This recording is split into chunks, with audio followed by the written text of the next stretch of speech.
Dios. Hermanos y hermanas, sean todos bienvenidos, tengan un feliz sábado, siéntanse felices ante la presencia del Señor, porque Él está aquí y Él quiere ver a sus hijos felices. Así que sean bienvenidos y bienvenidas.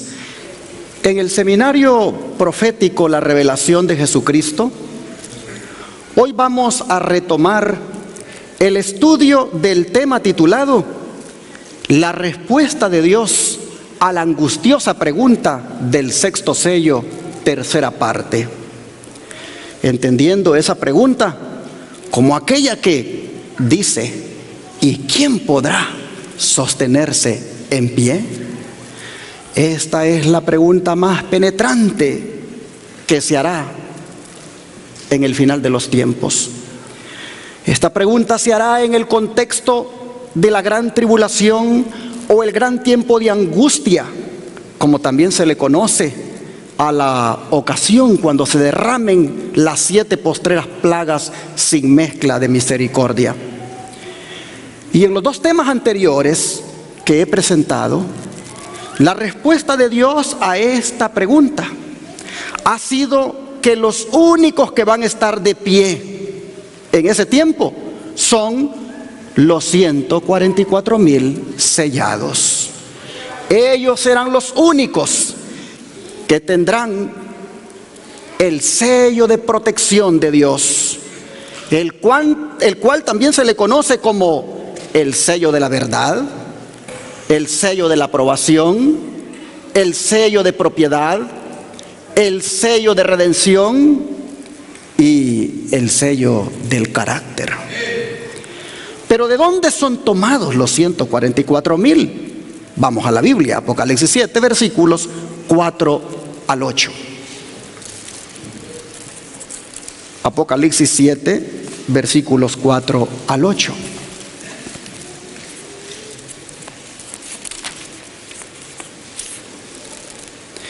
Y la Escritura dice: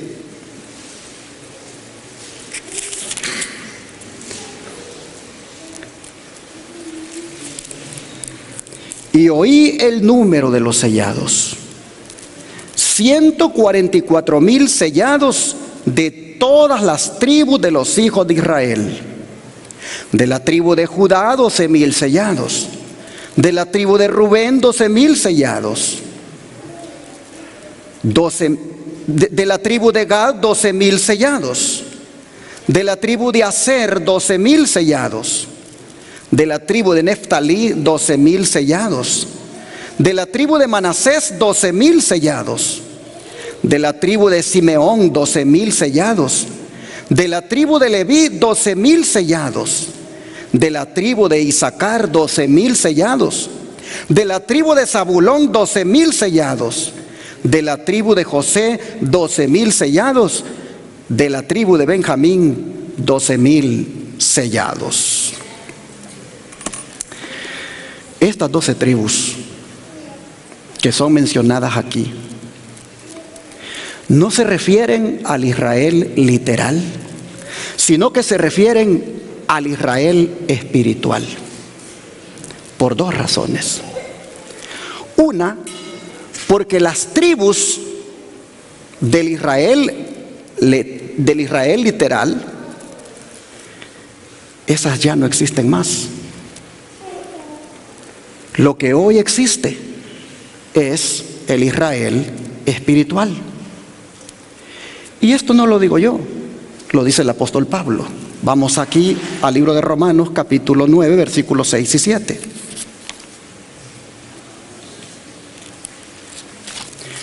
Romanos 9, versículos 6 al 7.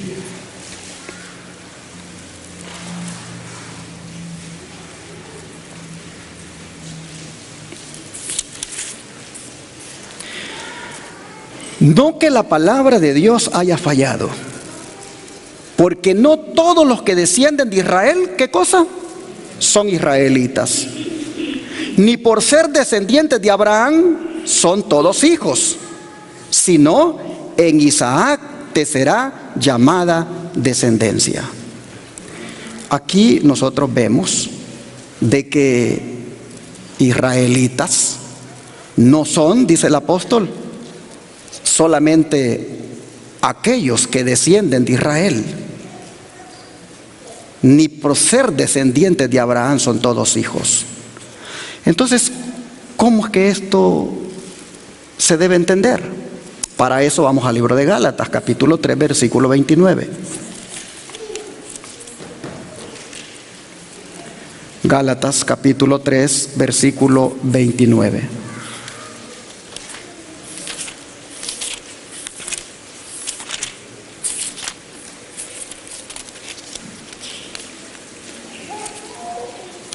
Tengo una Biblia tan delgadita que se me van los libros rápidamente. Gálatas 3, 29 dice así: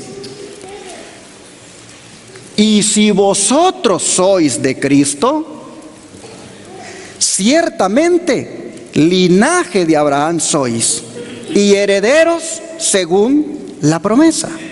Entonces pregunto, ¿somos nosotros israelitas? Sí. Si nosotros somos de Cristo, ciertamente familia de Abraham somos. Y somos herederos de las promesas que se le hicieron a Abraham. Veamos el versículo 7 al 9 aquí mismo de Gálatas 3. Los versículos 7 al 9 dice: sabed por tanto que los que son de fe, estos son hijos de Abraham.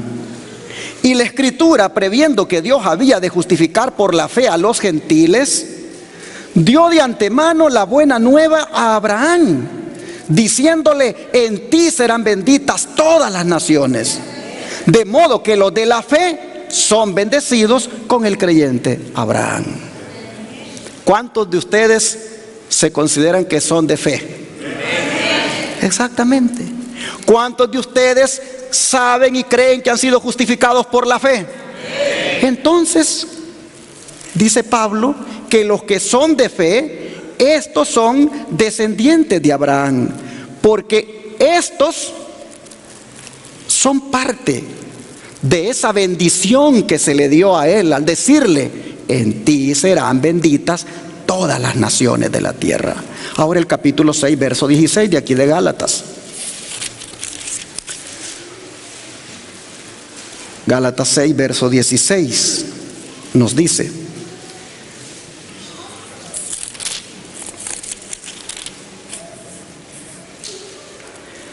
y a todos los que anden conforme a esta regla, paz y misericordia sea a ellos. ¿Y a quién?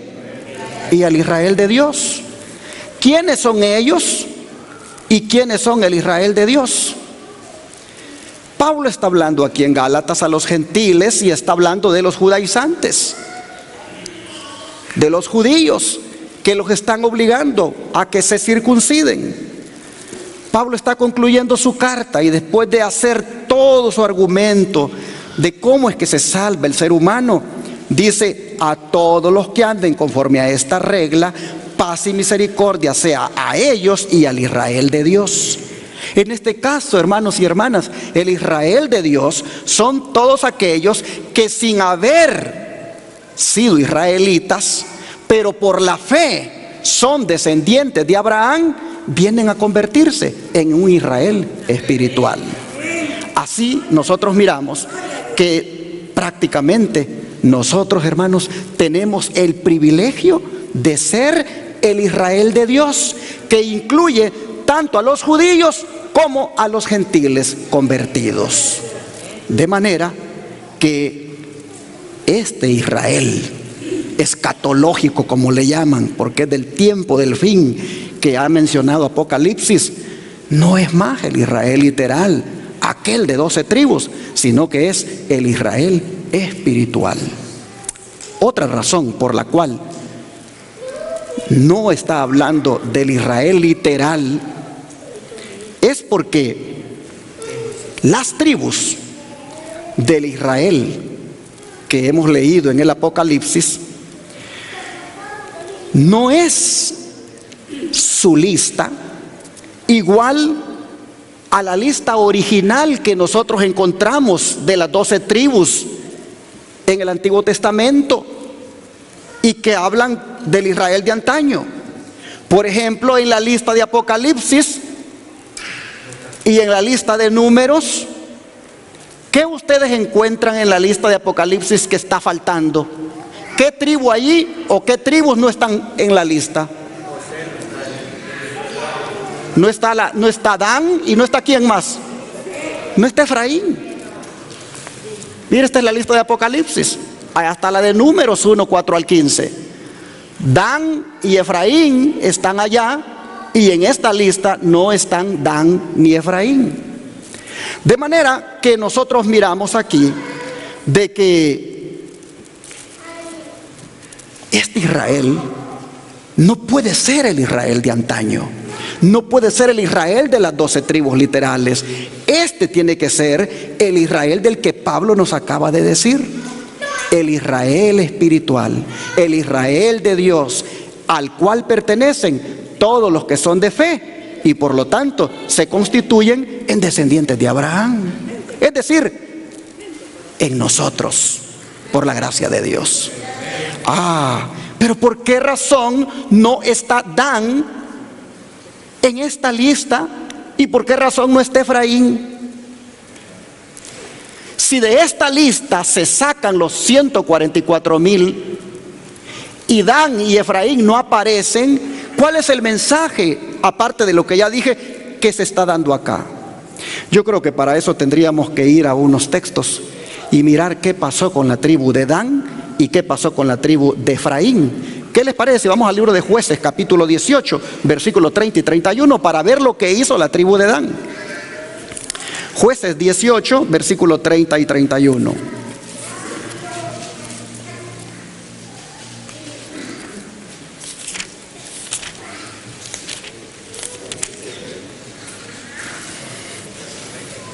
Jueces 18, versículos 30 y 31.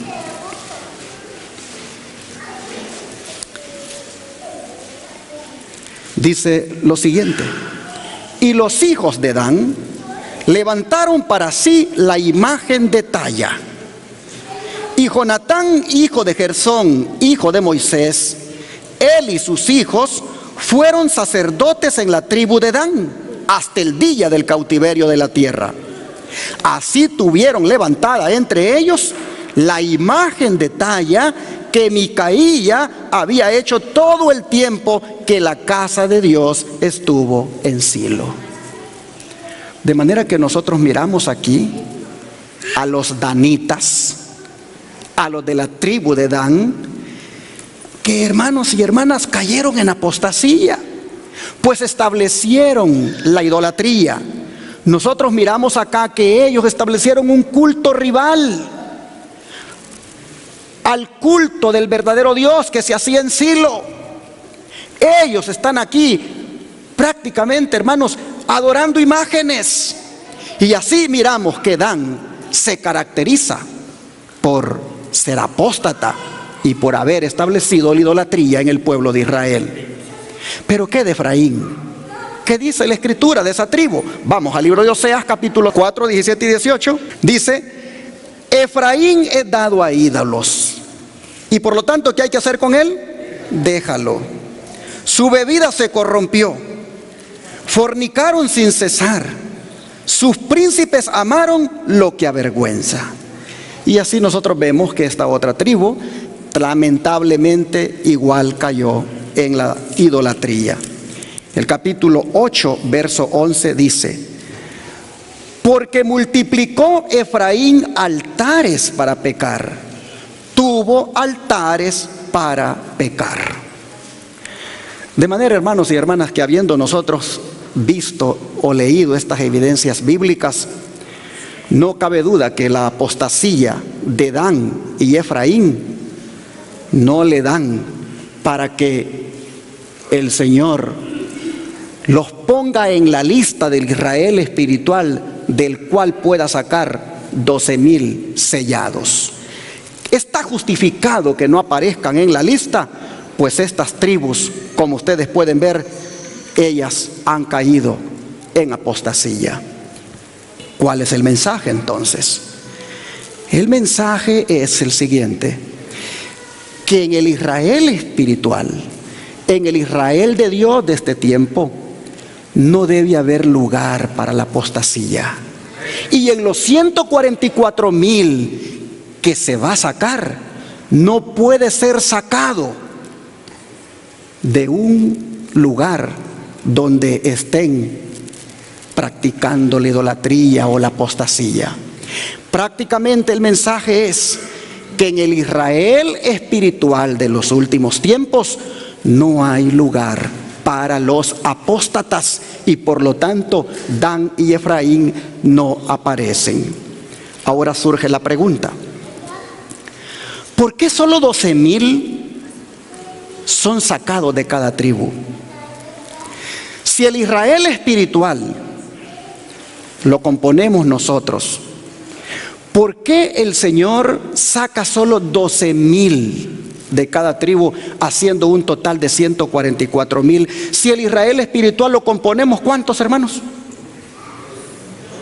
Lo componemos millones. ¿Por qué el Señor saca solo 144,000, 12,000 de cada tribu, si somos millones los que nos sentimos parte del Israel de Dios, del Israel espiritual? Oh, hermanos y hermanas, es que el mensaje que nos está dando el Señor es que en el final de los tiempos solo un remanente se va a salvar. Lo que está diciendo el Señor es de que al final de los tiempos, de las personas que estén vivas, solo un remanente fiel va a ser trasladado al cielo sin ver la muerte. La hermana White dice que si nosotros llegamos a estar vivos para cuando Cristo venga, nos dice la hermana White, esfuércense por estar entre los 144,000. Esfuércense. Oh, hermanos y hermanas, cuando Jesús venga, solo 144,000 de los vivientes se van a salvar. Pastor, cuidado, no diga eso. Bueno, hermanos, yo no quiero ser dogmático en esta posición, pero la verdad es que miren, cuando uno mira lo que Dios demanda de los 144,000, uno dice, pues sí, quizás son literales. La hermana White dice, son 144,000 en número y vivientes. Es decir, no verán la muerte cuando Jesús venga. Dentro de los que estén vivos, dice la hermana White, 144,000 en número. Y uno puede argumentar y decir, pero es que son muy poquitos. Yo no creo que son los 144,000 el Señor de todos los vivientes aparte. Y entonces uno llega a esta conclusión, a la misma conclusión que llegó un pastor del Israel moderno. Dijo este pastor, yo siempre he creído de que los 144,000 son simbólicos, pero cuando yo miro a los hermanos, qué calidad de vida cristiana la que llevan, me atrevo a pensar que van a ser literales. Así dijo ese pastor. Siempre he creído que son simbólicos para ver si por ahí nos colamos más, pero cuando veo, dijo, la calidad de vida cristiana que llevan los miembros, me atrevo a pensar que van a ser literales. Y es que, hermanos y hermanas, cuando uno mira la Escritura, uno ve de que realmente solo un remanente se va a salvar. ¿Y qué entendemos nosotros por la palabra remanente? ¿Un montón o un poquito? Es un poquito, residuo. Dejemos que el apóstol Pablo hable. Vamos al libro de Romanos, capítulo 9, versículo 27.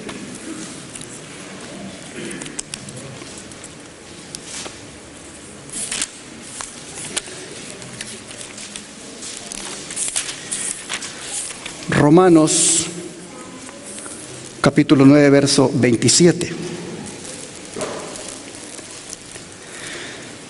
También Isaías clama tocante a Israel: si fuere el número de los hijos de Israel como la arena del mar, tan solo el remanente, ¿qué cosa?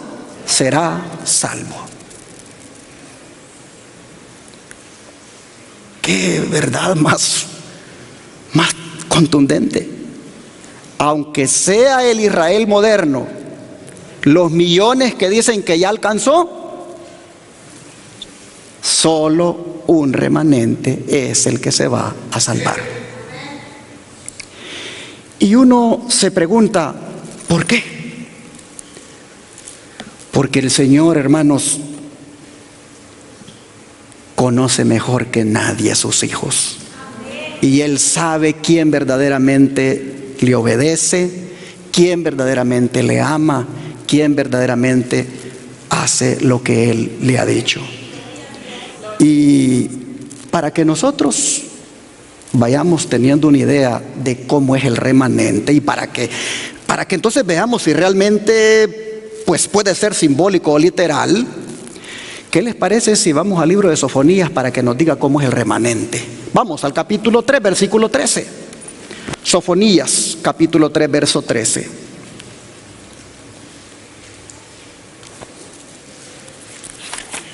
Ok, Sofonías 3, versículo 13 dice: el remanente de Israel no hará ¿qué cosa? A ver, ¿cómo leyó por ahí alguien? ¿No hará qué cosa? Iniquidad. ¿Sabe que la Reina Valera aquí como que no ha traducido bien el asunto? Porque dice que el remanente de Israel no hará ¿qué cosa? Injusticia. Pero la Biblia que tiene la hermana y la King James dice: el remanente de Israel no hará iniquidad. ¿Qué significa eso? El remanente de Israel no cometerá pecado. Y luego, ¿qué más dice? Y no dirá ¿qué cosa? Mentira. Ni en boca de ellos se hallará lengua engañosa, porque ellos serán apacentados y dormirán, y no habrá quien los atemorice. A ver, hermanos y hermanas, ¿cómo es el remanente? Uno que no peca y que no miente, y que en sus bocas no hay lengua engañosa. ¿Qué les parece esta descripción, esta característica del remanente? Y saben ustedes que cuando uno va a buscar a los 144,000, uno encuentra que esa es la característica de ellos. Vamos a Apocalipsis 14, versículo 5.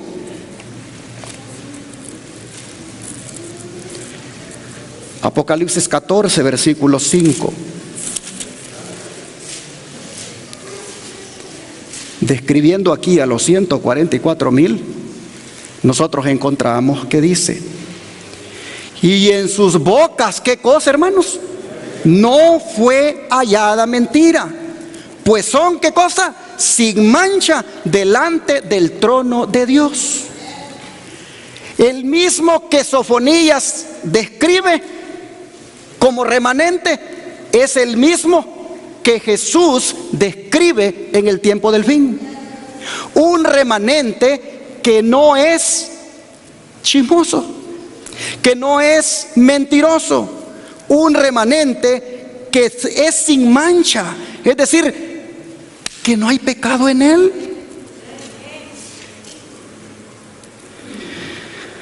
Oh, mis hermanos y hermanas, nosotros miramos entonces que valdría la pena ponerle atención a esta característica de que en sus bocas no fue hallada mentira, de que no hay engaño en su boca y que es sin mancha. Digo que sería bueno ponerle atención a esto, porque esto lo que significa, hermanos, es de que el cristiano del tiempo del fin debe ser un cristiano sincero, un cristiano sin fingimiento, un cristiano sin hipocresía, un cristiano que nos podamos ver a la cara de frente, porque no estoy hablando detrás de ti. Oh, hermanos y hermanas, si nosotros, como dice la mensajera del Señor, debemos esforzarnos por estar entre los 144,000, bien haríamos en considerar esta característica de que en nuestras bocas no es hallado engaño, no es hallada mentira. ¿Por qué? Porque, hermanos y hermanas, de esto adolecemos muchísimos. Si no exageramos las cosas cuando las contamos, a veces, hermanos, las decimos de una manera que son una clara mentira. A veces, hermanos y hermanas, nosotros nos damos a la tarea de andar chismeando entre nosotros. Y ya allí nosotros podemos ver que si queremos ser de los 144,000 vivientes, pues como que quizás sí, ¿verdad? Van a ser literales. Porque de chismosos está lleno el cristianismo. De chismosos están llenas las iglesias. Y de muchos que piensan que son del pueblo remanente del Israel moderno, pero practicando la chismografía. Oh, mis hermanos, como dije, no quiero ser dogmático en decir serán literales o son simbólicos, pero cuando uno escarba, uno dice, la sierva del Señor dijo, son 144,000 en número y son vivientes. Es para que uno, hermanos, haga su análisis, haga su reflexión y piense si ahí puede meter a todo el mundo o solamente el remanente. Descrito tal como lo acabamos de leer en Sofonías y como lo acabamos de leer aquí en Apocalipsis 14. Y en esto el don profético tiene exhortación para nosotros. Vean ustedes, quienes hayan aprendido de Cristo no tendrán participación en las obras infructuosas de las tinieblas. En su manera de hablar, tanto como en su vida, serán sencillos, sinceros y veraces, porque se preparan para la comunión con los santos, en cuyas bocas no fue hallada mentira. Discurso Maestro Jesucristo, página 61. Así que, mis hermanos y hermanas, si nosotros estamos aquí preparándonos para la comunión con los santos en cuyas bocas no fue hallada mentira, bueno es, mis hermanos, que un propósito de este nuevo año sea no ser mentirosos, no andar diciendo cosas que no son, no levantar falsos, y aunque las cosas son verdad, no andarlas regando como un veneno, sino mejor buscar a la persona y decirle, hermano, hermana, esto y esto pienso de ti, esto y esto sé de ti, y aquí vengo para decirte, enmienda tu camino porque Cristo viene pronto. Le haría mucho bien al hermano, a la hermana decirle eso, que andárselo diciendo a fulano, a sutano y a perengano en la iglesia. Oh, hermanos y hermanas, nosotros miramos aquí que esto es un consejo que aparece en las Escrituras repetidamente. Por ejemplo, vean Efesios 4, versículo 25.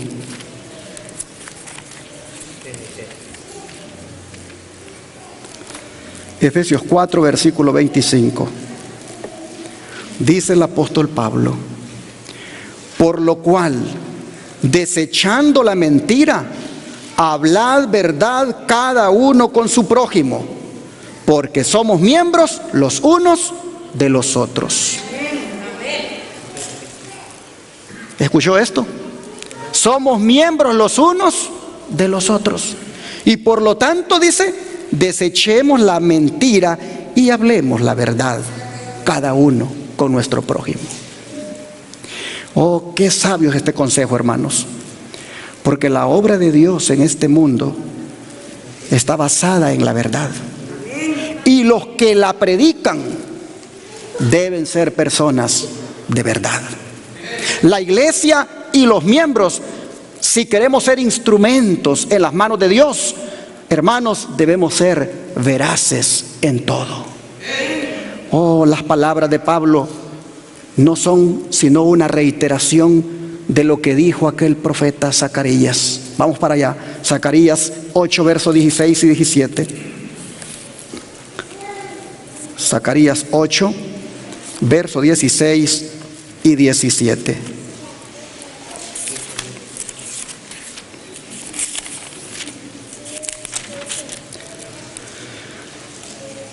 Estas son las cosas que habéis de hacer: hablar verdad cada cual con su prójimo, juzgad según la verdad y lo conducente a la paz en vuestras puertas. Y ninguno de vosotros piense mal en su corazón contra su prójimo, ni améis el juramento falso, porque todas estas son cosas que aborrezco, dice Jehová. Noten ustedes lo que debemos hacer: solamente hablar la verdad, juzgar según la verdad y no pensar mal de nuestro hermano, de nuestro prójimo. Así nosotros miramos que el remanente final, los 144,000, poseen esa característica y nosotros debemos desear poseerla también. Dice el don profético: ahora, hermanos, si tenemos lenguas ingobernables y ellas hablarán, necesitamos corregirlas. ¿Cómo lo haremos?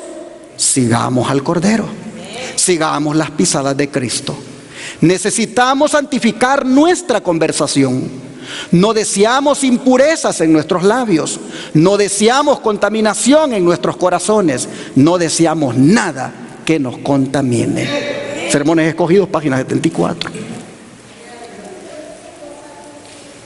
No sé si tú habías pensado, este año va a ser un cambio en esto, pero el Señor trae este mensaje para que lo tomes como algo vital en tu vida para poder ser parte de los 144,000. Hermanos, qué interesante cuando la sierva del Señor dice: hay que gobernar la lengua, hay que corregirla, pero solo se puede lograr siguiendo ¿a quién? Al Cordero, porque el Cordero nos muestra cómo habla, el Cordero nos enseña cómo Él se expresa. Oh, hermanos y hermanas, debemos santificar nuestra conversación. No tienen que ser nuestros labios impuros. No dejemos que se contaminen nuestros labios con las cosas que hablamos.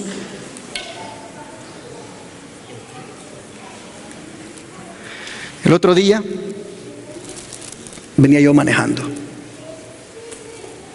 y entonces de repente vino un pensamiento y me acordé de que antes de hablar, ¿qué cosa? Hay que pensar. Y estuve a punto de decir lo que pensaba, pero con la misma el Señor me dijo: no, si hablas ya contaminaste todo, ya arruinaste todo, mejor aguántate. Eso, hermanos, se llama dominio propio. Y eso es un dominio propio que el Señor nos lo ha dado a todos. Solamente tenemos que ejercerlo. Pero eso se ejerce en la medida en que tengamos una relación íntima con Cristo. Miren, Mateo 5:37, Jesús nos da un consejo muy importante. Mateo 5:37.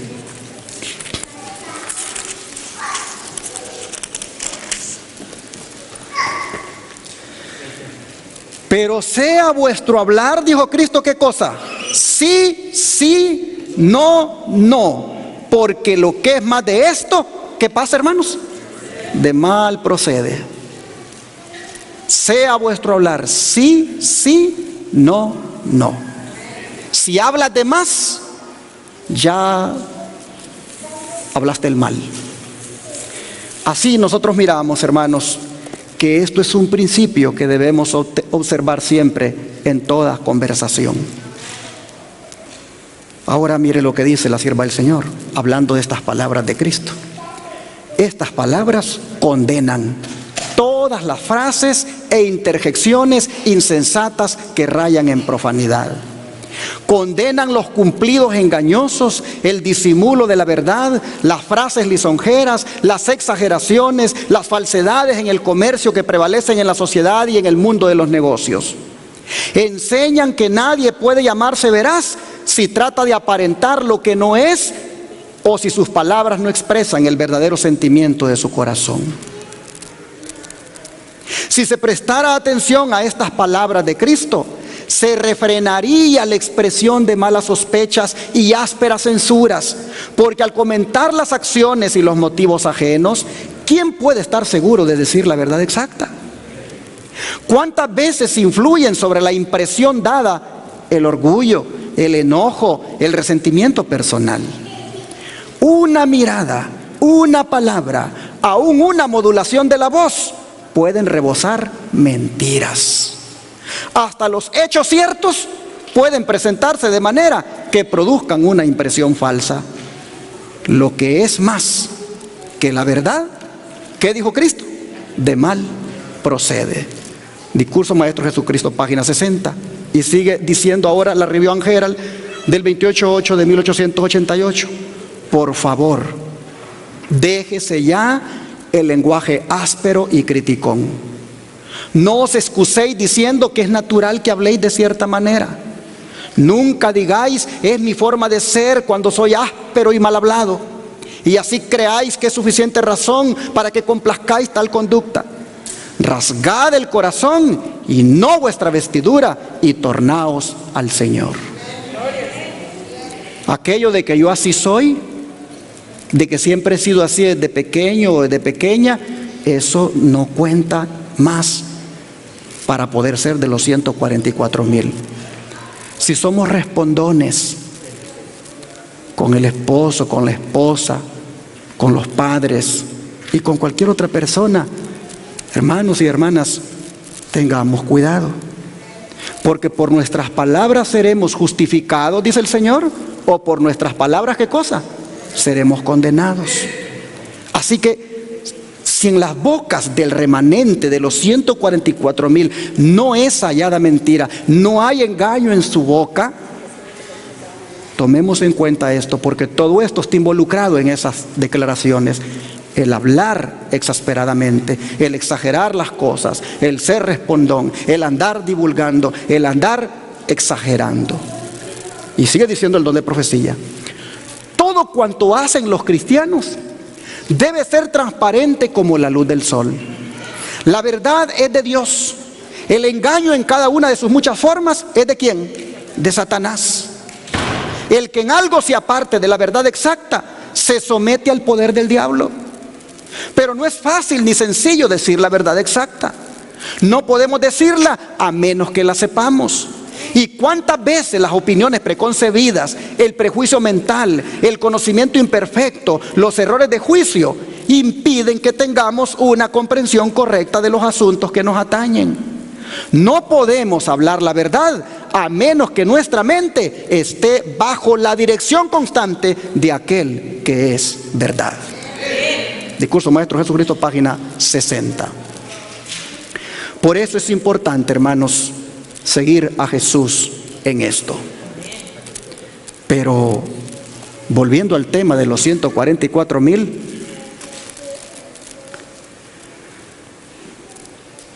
¿será que solo ellos se van a salvar?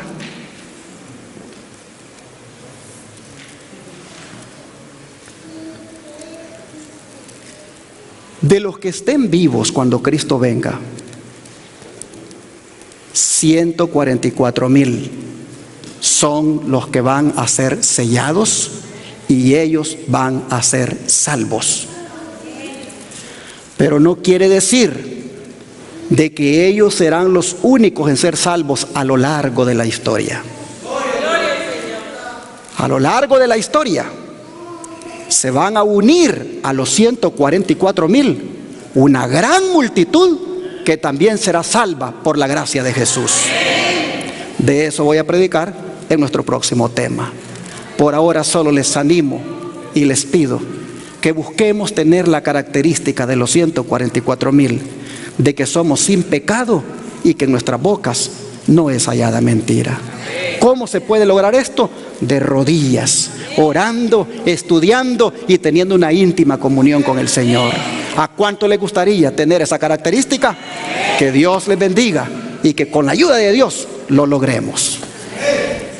Vamos a pedirle al Señor que nos lave en su sangre, que nos lave en su sangre toda nuestra vida para ser sin mancha delante de Él, y que nos lave también en su sangre nuestra boca para que no haya en ella ninguna mentira. Vamos a arrodillarnos para pedírselo al Señor. Padre nuestro, entendiendo, Señor, que solo un remanente de los últimos que estén vivos en este mundo cuando vengas se van a salvar, y que esos están enumerados como 144,000, y entendiendo, Padre, la característica que tienen, que son sin mancha, que no tienen mentira en su boca, oh Señor, que prácticamente tienen un carácter que es el tuyo, no es el de ellos. Entendiendo esto, Señor, y sabiendo de que nosotros queremos ser parte de ellos, o estar con ellos cuando con la multitud ellos se junten, oh Señor, entendiendo esto y analizando nuestra vida, como dice un himno, veo en mi vida mucho pecar. Tómala, Cristo, quiero triunfar. Cubre mi vida, oh Señor. En esta hora te pedimos que nos cubras con tu manto de justicia, que nos laves en tu sangre, que quites nuestros trapos de inmundicia y nos pongas la vestidura de justicia. Ah, Padre, te pedimos también que purifiques nuestros labios, que nos limpies de toda contaminación, que laves, Señor, nuestros labios, que laves nuestra boca para no caer en el pecado de la mentira. Ayúdanos, Señor, a ser un remanente del cual tú puedas sentirte feliz, honrado y glorificado. Oh Padre, nos ponemos en tus manos y rogamos que nos des victoria sobre esto. Lo pedimos en el nombre de Jesús. Amén.